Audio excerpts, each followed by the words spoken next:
ठीक है भाई। दूसरे सवाल में कहा है शो दैट एक पॉइंट ए है, एक पॉइंट बी है और एक पॉइंट एन है और ये नॉन कोलिनियर है। नॉन कोलिनियर का मतलब ये एक ही लाइन पे वाक़ नहीं है। कैसे पता चलेगा एक लाइन पे वाक़ नहीं है? कोई से भी दो डिस्टेंस का मजमुआ तीसरा डिस्टेंस नहीं हो। कोई से भी दो डिस्टेंस का मजमुआ, ठीक है, अगर कोई से दो डिस्टेंस का मजमुआ तीसरा डिस्टेंस होगा तो हम बोलेंगे कोलिनियर है। कोई से दो डिस्टेंस का मजमुआ तीसरा नहीं होगा तो हम बोलेंगे ये नॉन कोलिनियर। तो हम इसके लिए क्या मालूम करेंगे? सबसे पहले ए बी के दरमियान डिस्टेंस निकालेंगे। फिर तो मैं सबसे पहले एक फ़र्ज़ी बात लिख देता हूँ। फॉर नॉट कोलिनियर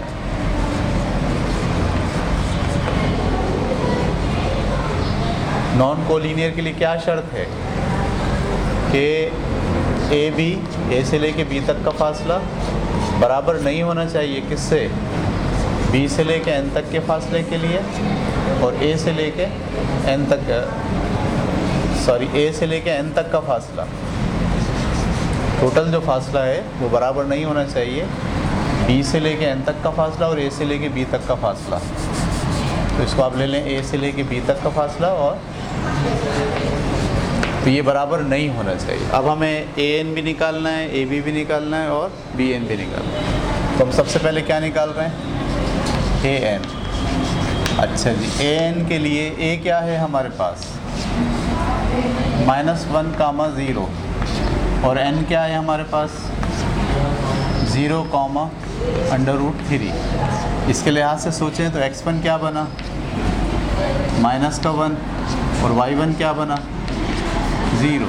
तो यहाँ से सोचें x2 क्या बना? 0 और y2 क्या बना? √3। हमको निकालना क्या है? an। तो an का फार्मूला क्या लगा रहे हैं? क्या होता है? x2 माइनस x1 का square plus y2 minus y1 का स्क्वायर। चलें जी, वैल्यू पुट करते हैं। x2 की जगह क्या लिखें? 0 माइनस x1 की जगह क्या लिखें? ये माइनस और ये माइनस क्या हो गया? प्लस का 1 का स्क्वायर प्लस y2 की जगह क्या लिखें? √3 और माइनस y1 की जगह क्या लिखें? 0, इसका आ गया स्क्वायर। अगले स्टेप में 0 और 1 कितना होता है? 1 का स्क्वायर और प्लस ये √3 में से 0 क्या कुछ नहीं बचा है, इसका स्क्वायर। ये क्या निकल रहा है? A N. तो ए एन बराबर है 1 का स्क्वायर क्या होगा? 1 ही होगा और √3 का स्क्वायर क्या होगा? स्क्वायर से रूट कैंसिल होके क्या आ जाएगा? 3। तो ए एन किसके बराबर आ गया? √4 और √4 दरअसल क्या होता है? 2। तो ए एन की वैल्यू क्या निकल गई? 2। ठीक है, अब क्या निकालेंगे? ए बी निकाल लेते हैं। अब काम कर रहे हैं किसके लिए? फॉर ए बी के लिए। ए क्या है हमारे पास? -1, 0 और बी हमारे पास क्या है? 0, 1। इसके लिहाज से सोचें तो x1 क्या बना? -1, y1 क्या बना? 0। इसके लिहाज से सोचें तो x2 क्या बना? 0 और y2 क्या बना? 1। अब हम निकाल रहे हैं क्या? ए बी का फार्मूला क्या लगाएंगे?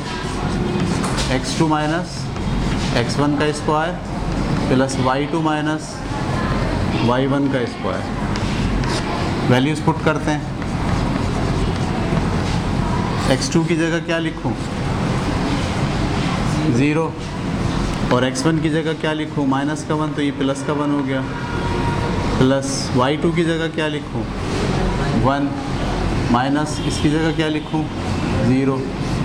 y1 0 है ना, तो यहाँ से आ गया 1, यहाँ से भी क्या आ गया? 1। तो 1 का स्क्वायर 1 ही होता है। तो यहाँ से हमारे पास वैल्यू क्या आ गई? ए बी बराबर है √2 के। समझ में आ गई बात आपको? एक वैल्यू निकली an बराबर है 2 के और एक वैल्यू क्या निकली ab बराबर है √2 के। कैसे √2? ये 1 का स्क्वायर क्या होता है 1 और 1 का स्क्वायर क्या होता है 1। 1 और 1 कितने हो गए 2। 2 का कुछ नहीं हो सकता, छोड़ दिया। अब हम क्या निकालेंगे? an निकाल लिया, ab निकाल लिया, अब क्या निकालेंगे bn। तो अब हम काम करेंगे फॉर bn। b का पॉइंट क्या है? b का पॉइंट है 0,1 और n का पॉइंट क्या है? n का पॉइंट क्या है 0,√3। अब अगर इसको xy लिहाज से सोचें तो x1 क्या है 0 और y1 क्या है 1 और यहाँ से x2 क्या है 0 और y2 क्या है √3। मालूम क्या करना है हमें? bn किसके बराबर होगा? फार्मूला लगाइए। फार्मूला क्या है? x2 माइनस x1 का square plus y2 minus y1 का स्क्वायर। ठीक है, वैल्यूज़ पुट करते हैं।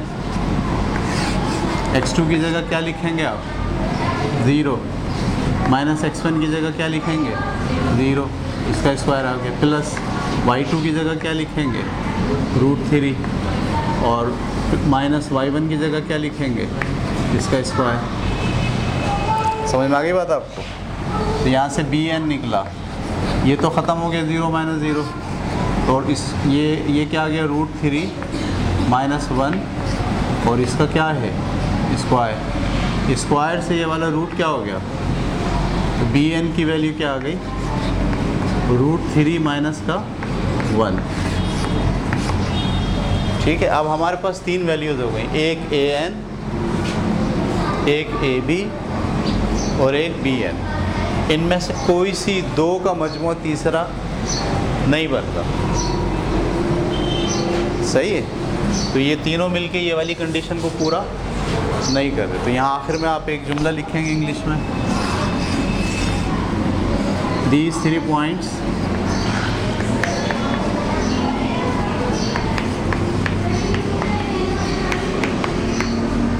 are not fulfilling collinear condition। Collinear condition ये पूरी नहीं कर रहे, so they are not collinear.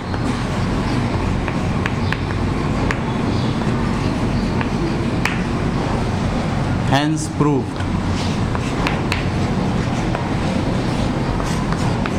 ठीक है, चलें उतारें इसे।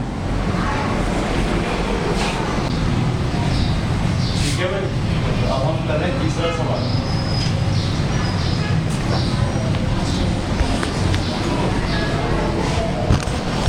तीसरा सवाल, शो दैट, साबित करें कि एक पॉइंट है L, एक पॉइंट है M और एक पॉइंट है N। ये तीनों मिलकर एक इक्विलेटरल ट्राइंगल बनाते हैं। इक्विलेटरल ट्राइंगल किसे कहते हैं? जिसकी तीनों साइड्स बराबर हों। आइए, जिसकी तीनों साइड क्या हों? फर्ज कीजिए कि ये वाला पॉइंट A है, ये वाला पॉइंट B है और ये वाला पॉइंट क्या है? तो यहाँ से यहाँ तक का फासला, यहाँ से यहाँ तक का फासला और यहाँ से यहाँ तक का फासला, तीनों क्या होंगे? बराबर होंगे। इस ऐसी ट्राइंगल जिसके तीनों साइड्स बराबर होते हैं, उस ट्राइंगल को क्या कहते हैं? Equilateral triangle. ये बात आपको याद रखनी है। इसका मतलब ये है कि आपको डिस्टेंस निकालना है किसका? AB का, फिर डिस्टेंस निकालना है किसका? BC का, फिर डिस्टेंस निकालना है किसका? तीनों डिस्टेंस क्या आने चाहिए? अगर बराबर हो गया तो साबित है, और अगर नहीं हुए बराबर तो इसका मतलब है कि ये इक्विलेटरल ट्राइंगल नहीं है। तो हम यहाँ कंडीशन लिख रहे हैं फॉर इक्विलेटरल ट्राइंगल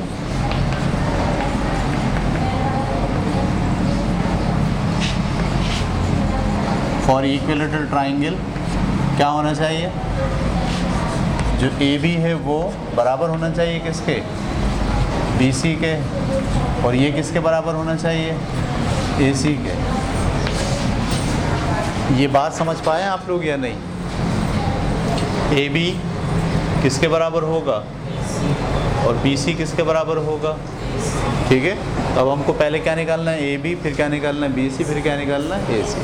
तो अब हम काम करने जा रहे हैं फॉर ए बी। अच्छा जी, ए बी के लिए क्या मैं डायरेक्ट करूं? अब आप दो पिछले भी एक्सरसाइज में काफ़ी सवाल कर लिए आपने और इसमें भी दो हो गए। अब मैं थोड़ा डायरेक्ट कर रहा हूँ। डायरेक्ट का मतलब मैं इसको मान रहा हूँ x1 y1 जहन में ही रख रहा हूँ, यहाँ लिख नहीं रहा। इसको क्या मान रहा हूँ x2 और इसको क्या मान रहा हूँ y2, ठीक है।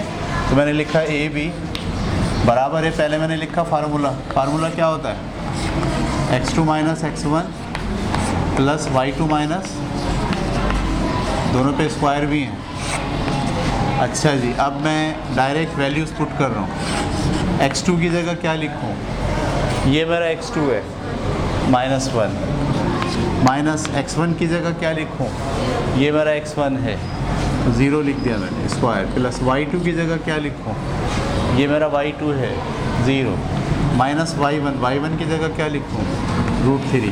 समझ में आ गई बात? तो इसको हल कर लीजिए, -1 का स्क्वायर और यहाँ से ये ख़त्म हो गया 0, माइनस √3 का स्क्वायर। -1 का स्क्वायर क्या होता है 1, माइनस स्क्वायर से ये माइनस हो गया प्लस और रूट से स्क्वायर कट गया तो क्या आ गया 3। तो इसका जवाब क्या आ गया 4, और ये किसके बराबर होता है 2 के। ए बी की वैल्यू निकल गई आपके पास 2। अब किसकी वैल्यू निकालेंगे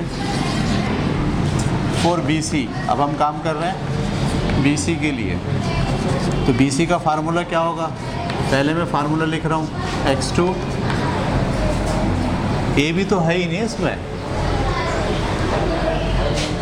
यहाँ तो क्या लिखना चाहिए मुझे LM है, और यहाँ क्या लिखना चाहिए, ये L है, ये M है और ये N है। LM बराबर है किसके, MN के, और MN किसके बराबर है LN के। तो ये नहीं है सब, हाँ। तो यहाँ पे हमने ये भी मालूम नहीं किया है, क्या मालूम करा है LM मालूम करा है। तो आप इस सबको LM कर लीजिएगा। अब हम क्या मालूम करने जा रहे हैं MN। MN के फार्मूला लिख रहा हूँ मैं पहले, x2 माइनस x1 का square plus y2 minus y1 का स्क्वायर। वैल्यू पुट करते हैं। अब हम काम कर रहे हैं इन दोनों में, ये x1 है, ये y1 है, ये x2 है और ये y2 है। तो पहले क्या लिखा हुआ x2, क्या लिखूँ x2 की जगह 1, ये हमारा x2 है, ये हमारा x1 है। 1 माइनस, ये वाला माइनस जब आएगा तो क्या बन जाएगा प्लस का 1 का स्क्वायर, प्लस y2 क्या है 0 माइनस y1 क्या है 0 का स्क्वायर। एक और एक कितने हो गए 2 का स्क्वायर, स्क्वायर से रूट कैंसिल, ये आ गया 2।